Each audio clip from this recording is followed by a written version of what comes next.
Yo, Packers Nation, John here, and I gotta tell you, I've been staring at my phone for like 20 minutes trying to figure out how I feel about this, because this one's messy in the best way. Casey and Nixon, our guy, the return man, the corner who's been fighting for a starting job for what feels like forever, just went in front of every camera in that building and basically said the quiet part out loud. And then Matt LaFleur laughed about it. Laughed. And I need you to sit with me for a second on why that laugh is the whole story here. So here's what actually happened, because I want you to hear it the way it went down, not the summary version. Nixon's been grinding at training camp, fighting for that outside corner spot, and instead of rolling with the first team defense like a guy who's earned his stripes, he's been getting split reps. Some ones, some twos. And when a reporter asked him about it directly, Nixon didn't sugarcoat it. He said, and I'm quoting him here, he guessed he was being punished right now. Being punished. That's the word he chose. Not developing, not getting reps, not part of the plan. Punished. And then he went out there in the preseason opener against Pittsburgh and played with both units, first team and second team, all game long, like the front office wanted to see exactly how he'd respond to being told he's not automatically the guy anymore. Now here's where it gets good. LaFleur gets asked about it Tuesday, pre-practice presser, cameras rolling, and instead of shutting it down or getting defensive, he just smiles. I mean, full smile, according to everybody who was in that room, and says, quote, "He loves making a headline, doesn't he? That's it. That's the response." He didn't deny it. He didn't explain it away.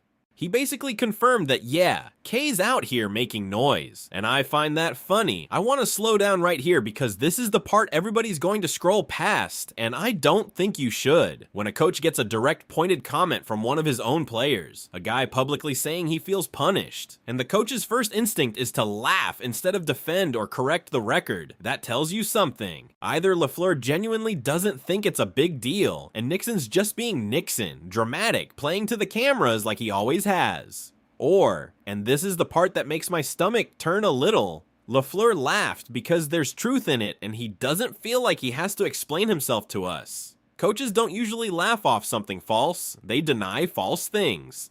They laugh off things that are basically true but not worth a real answer. And then when a reporter actually pushed him, like forced him to answer for real, asked him straight up how he feels about Nixon as a player and as a person, LaFleur said, "I love K." And that's where the quote cuts off in every report I've read, which drives me nuts, because I want the rest of that sentence. I love K. And then what? But he needs to earn it back. But that's just K being K? We don't get the rest, and I gotta be honest with you, that missing half of the sentence is eating at me more than anything else in this whole story. Here's why this actually matters beyond the drama, though, because I don't want this to just be gossip for the sake of gossip. This is a real live competition at cornerback right now. It's not just Nixon. You've got Brandon Cissé pushing, you've got Benjamin St. Just in the mix, you've got Carrington Valentine, who's been out there with the ones too.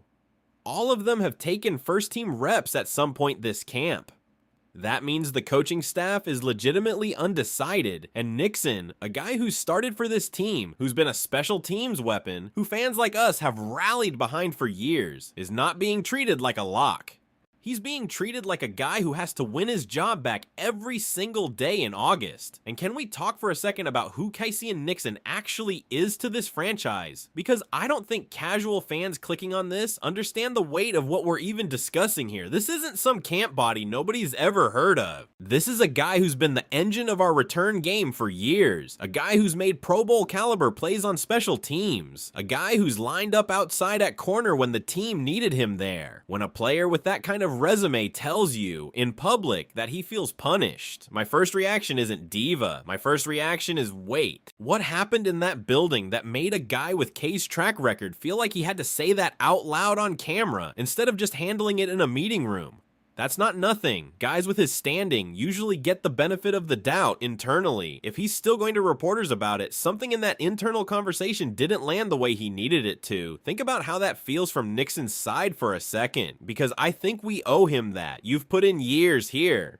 You've made plays that mattered, and now in year whatever it is of your career, you're getting split reps with a guy who might not even make the 53-man roster, and the coaching staff isn't telling you why in plain language, they're just doing it. If I'm K, yeah, I say something. I don't think that's him being a diva. I think that's a competitor who's frustrated and said it out loud instead of stewing on it silently, and honestly, I respect that more than I'd respect him smiling through it and posting a generic grateful for the opportunity caption on Instagram. But, and here's my honest read as a fan, not just a hype guy, I also think there's a version of this where LaFleur's laugh is exactly what it looks like.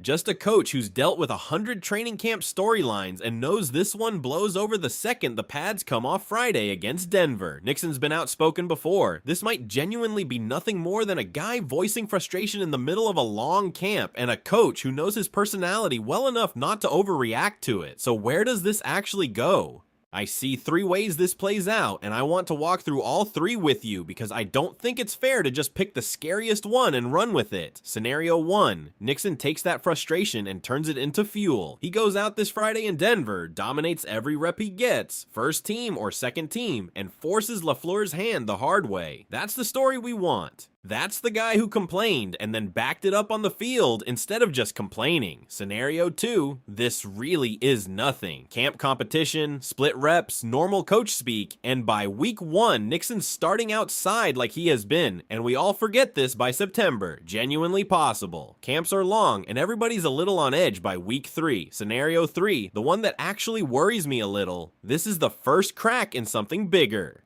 Maybe the staff's already made up their mind about Nixon's future here. Maybe those split reps aren't just camp evaluation. Maybe they're the start of a slow fade. And he loves making a headline is coach speak for don't read into what he says. We already know what we're doing. If that's the read, Nixon's outside corner job might not be as safe as we all assumed walking into this summer. Before I land on my honest take, let me say this too, because I don't want you to think I'm only looking at the scary version of this story.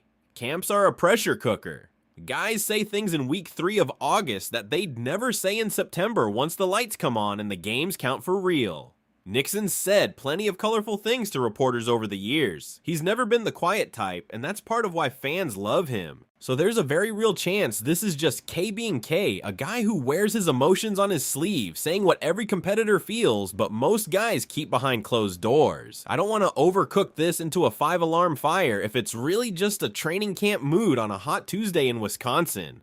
But I also don't think we should pretend it's nothing, because coaches choose their words on purpose, and he loves making a headline is a very specific way to answer a very specific accusation. I don't have the answer. I wish I did, but I'll tell you where my gut lands. I think Nixon earned the benefit of the doubt here.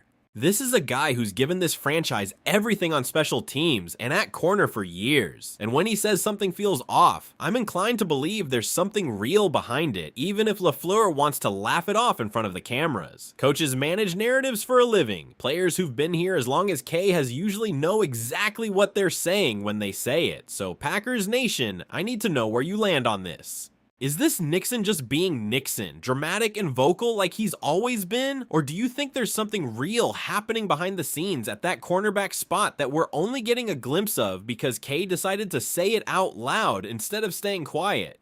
Drop it in the comments. Tell me if I'm reading too much into a laugh in a half-finished sentence, because honestly, the more I think about this one, the more I think that missing half of LaFleur's quote is the whole ball game. This is John, Go Pack Go, and I'll see you in the next one.